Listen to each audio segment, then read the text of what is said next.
You're watching Toon Army TV. This is the match review from Selhurst Park. It's finished Crystal Palace 0, Newcastle United 2, and it's a big welcome 3 points for the Toon in a game which it looked as if it was going to finish 0-0 up until we got the last two goals in the 88th and 89th minute through Callum Wilson and Joelinton.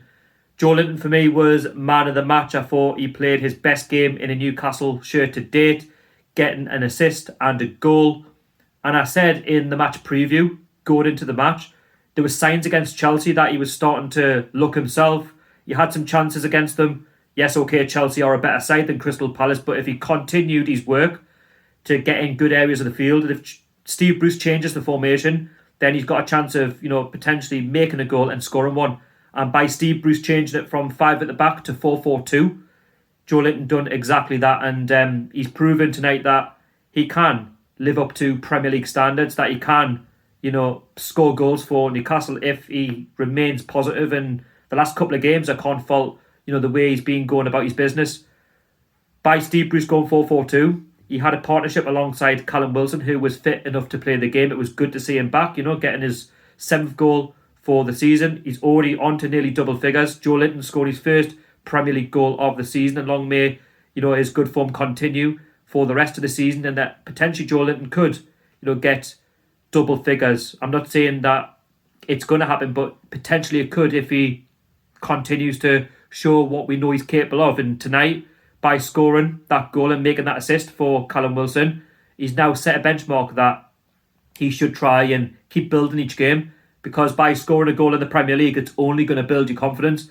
But in terms of the match itself, I said it's got draw written all over it, because there was a lot of pressure on Steve Bruce in terms of the last two results against Southampton and Chelsea were not acceptable, playing 5 at the back, dull, boring football. And I've been calling out for Steve Bruce to change the formation. He went 4-4-2. You could argue that was forced on him because of the injury situation and players self-isolating. But it does work. He used it at the start of the season. He got some results. And you question, why did he go back to 5 at the back? Because it wasn't working last season. And it certainly hasn't worked this season. And I feel like we've dropped silly points.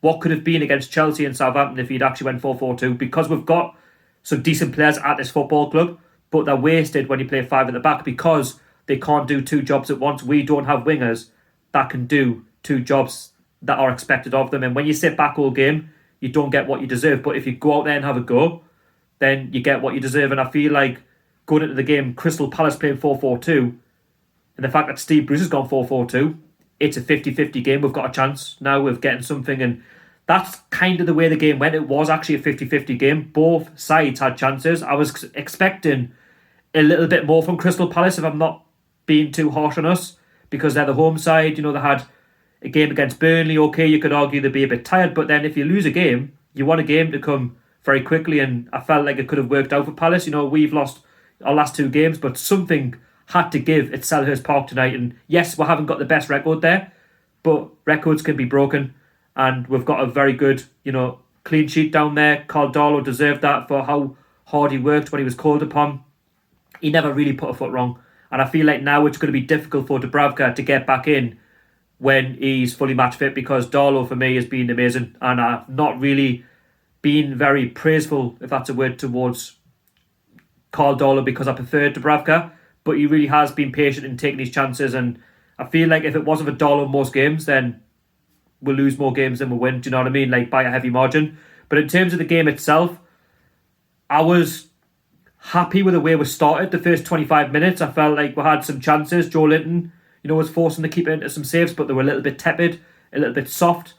But that's what was good about the game, in the sense that we were a lot better than against Chelsea and Southampton. We actually got into the opposition half and were trying to make Crystal Palace work for it tonight. And we did, throughout the full 93 minutes.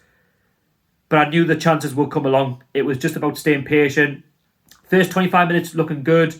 Then sort of the last 20 minutes going into half-time, Palace, they grew into the game and they had chances. And when Darlow was, called upon, he made the saves that he had to make. And Guaita for Crystal Palace the same. Half-time 0-0. Probably a fair result, I would say. You could argue that we should have maybe scored a goal for the chances that we had. Second half, Crystal Palace, I'd say, started the better. And I was talking in the watch along that we should make some changes because as much as Crystal Palace are on the front foot, they're not really causing that too much of a threat. So Steve Bruce did make his first change, and that was Matt Ritchie coming on for Miguel Almiron.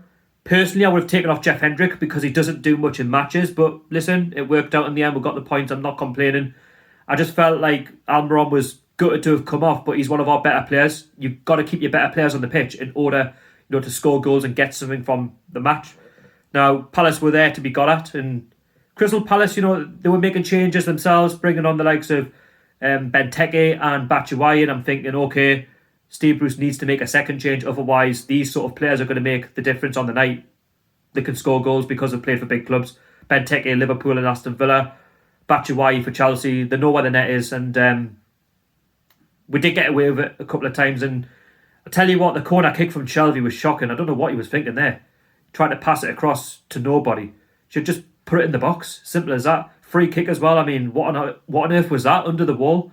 Put it over the wall. You're better than that. Do you know what I mean? He didn't have his best game, Shelby, in my opinion. But that's just the way the game went. Crystal Palace had chances. We had chances. Wilson had a chance as well, which he, for me, should get on target, should do better. Guaita was making a couple of saves, and we were always in the game. And the longer it went on, I'm thinking it's going to finish 0-0, isn't it? I think I'll take it because it would have been a point to build on, but the game is never over until it's over. And for Joelinton, for how hard he was working, he had some chances in that second half. And he was part of the reason we took the lead on the 88th minute from a throw-in. You could argue Crystal Palace should do better. So the ball gets thrown into Joelinton, some good work by him there.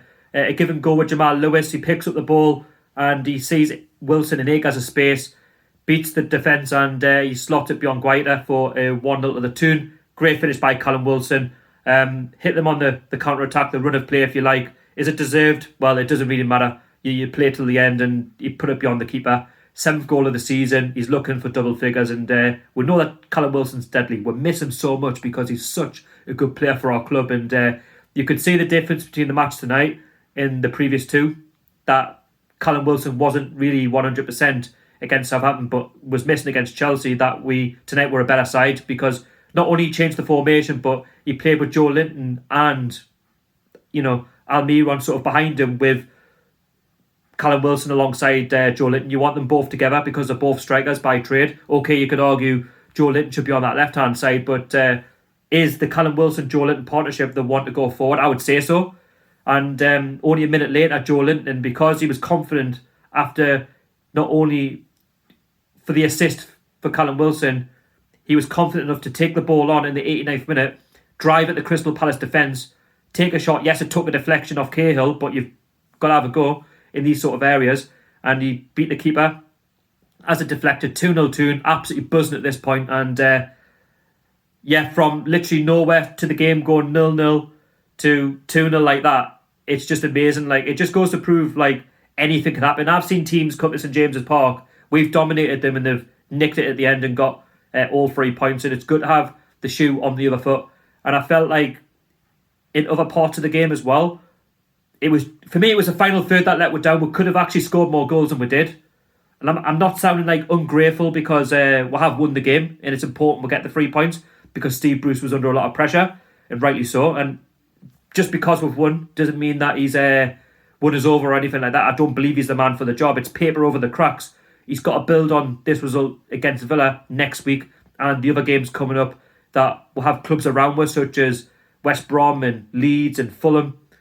This is the benchmark which the side has set going into Villa. We are capable of getting points against these sides. And it is a good result. I'll take it down at Selhurst Park. Not many sides are going to go down there and get 3 points. It doesn't matter how bad they've played. They did have chances, they just didn't take them. We did. And you've got to be clinical in football and fair play, to our lads. And Steve Bruce did make those last 2 subs late on when we scored the goals. I was a little bit concerned because you're thinking, well, if Crystal Palace are making all these changes, we've only made 1. Why are we not bringing on, players that can change a game, that can, get that goal a bit earlier? Because you never know, the game could have finished by more than a 2-0 margin. But I'm sure Crystal Palace fans will have different views on the game. But I just felt like you were poor in terms of your final third.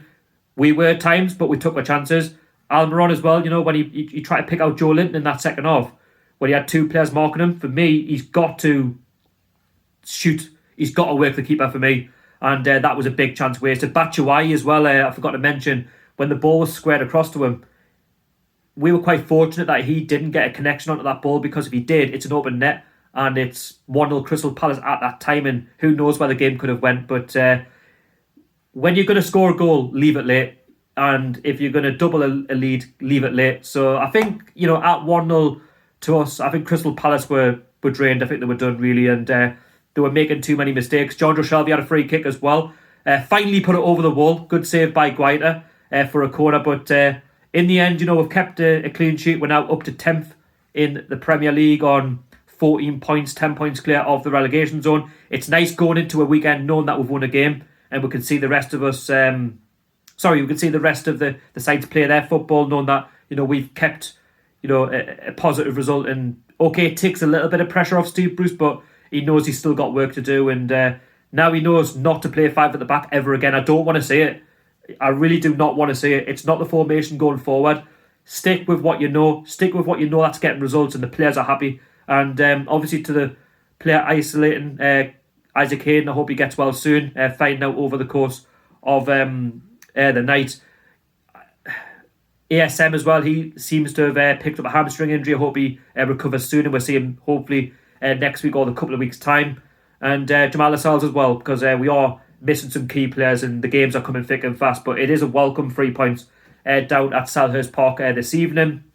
I'll take it, and we'll move on to the Aston Villa game next Friday night, and there will be a watch along for that. And thank you very much to everyone who did watch the watch along tonight for Crystal Palace, and thank you to everyone who subscribed and got interactive down below in the comment section. And if you haven't subscribed to my YouTube channel, we'll have just hit over 3,400 subscribers. I want to try and get 3,500 by potentially the end of the year, if that's possible. If not, we'll keep pushing. I don't like to set unrealistic expectations, if you like. But yeah, we're doing okay, and I'm over the moon. I'm happy, as you can see. Joelinton, man of the match, and yeah, we'll move on. And thank you so much for taking your time out to watch this, and I hope you're all happy as a Geordie. Crystal Palace fans, what happened? Just let us know down below in the comment section. So yeah, I'll end with, please subscribe, please turn on the notification bell, get interactive, follow me on social media, TOON TV, Instagram and Twitter, and stay safe and enjoy the rest of your weekend. Keep it tuned. HOWAY the lads.